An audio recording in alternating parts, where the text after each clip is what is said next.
Evening routine అయితే పాప school నుంచి వచ్చిన తర్వాత స్నాక్స్ పెట్టి స్నానం చేయించి బాబుకు స్నానం చేయించి నేను ఫ్రెష్ అయ్యి ఇంకా బట్టలు మడతేసుకొని పాపకి హోంవర్క్ చేయించి డిన్నర్లోకి అయితే chapati with meal maker curry అయితే చేస్తున్నాను. టైం వచ్చేసి 7 అవుతుంది.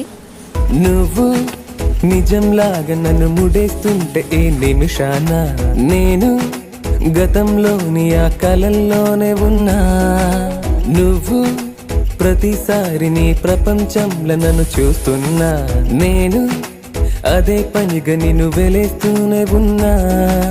నువ్వు నన్ను కడలిలోని ఆ కెరట మల్లె విడిపోకున్నా. నేను ఒక మనసు లేని శిలలాగా మారినానా.